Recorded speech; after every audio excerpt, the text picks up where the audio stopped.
Possible to have a single diagram to cover all the heart sounds, the murmurs, and the entire cardiac cycle. Obviously, it's possible. With S1, the first heart sound when the atrioventricular valves shut, that is the tricuspid and the mitral valves are shut. One has occurred just after the ventricles were filled with blood from the atria. The AV valves are shut.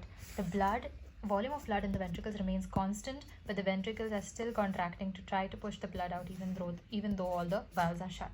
So the volume of blood remaining the same is called isovolumetric ventricular contraction or systole. Systole is basically ventricular systole, and any diastole is ventricular diastole. Because of isovolumetric ventricular contraction, there's going to be an increase in the pressure in the ventricles. As a result, this ventricular pressure is going to exceed the pressure in the aorta and the pulmonary arteries. Because of this increased pressure, the ventricles are going to push the aortic and pulmonary semilunar valves open, and the blood is going to go into these two big arteries. At this point, if the aortic and pulmonary semilunar valves are opening with difficulty, then you will hear something known as an ejection click, which is obviously bad. It's difficult to open the aortic and pulmonary semilunar valves when there is a stenosis. So when there is aortic stenosis, or if there is pulmonary stenosis, you will definitely hear an ejection click. Blood flows into the vessels, the pressure in the aorta and pulmonary artery will increase. Pressure increases, it will snap the aortic and pulmonary semilunar valves shut. It will snap them shut, and this is going to be your second heart sound. At this point, you have aortic regurgitation. That means the blood, after it had entered, while the valves were supposed to be shutting, the blood from the aorta comes back into the ventricle. This is aortic regurgitation. You will definitely hear a murmur. What kind of murmur will you hear? You will hear an ejection systolic murmur. Between S1 and S2, there's going to be a murmur, which is actually occurring during the systole. So it's an ejection systolic murmur. Because the blood, instead of being ejected out, is coming back. It's being regurgitated back into the ventricle instead of being ejected through the aorta smoothly. So this is going to give rise to an ejection systolic murmur. I hope you understand that. Obviously, this is also bad.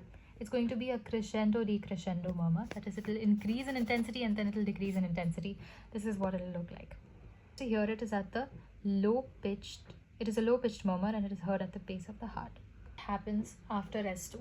So S2 marked the shutting of the pulmonary and aortic semilunar valves right here. So that means now all the blood has gone into the big vessels and the ventricles are empty. So the volume of blood in the ventricles again remains the same, which is very less or almost none now, and the ventricles relax. So this is called isovolumetric ventricular relaxation or diastole. Now what happens is the AV valves are going to open softly because of this decreased pressure in the ventricles because of isovolumetric ventricular relaxation. So the AV valves are going to open again. The mitral and the tricuspid are going to open. They should open softly. But in case of mitral stenosis, this opening is going to be a snap. It is going to be an opening snap. Obviously, that is bad again. It is a classic finding in mitral stenosis.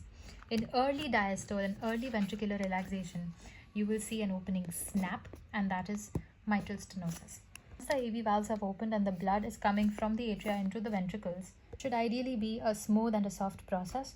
But if the filling is difficult, that is, if there is an abrupt cessation of filling in the ventricles because of a weakness in the myocardium, a muscle that is normal and physiologically healthy is going to contract and relax with proper muscle strength. So that is going to be smooth, slow, and relaxed. If the muscle is weak, it is going to try to contract and relax, and it is not going to be very smooth. It's going to be jerky, and there is going to be abrupt cessation of filling.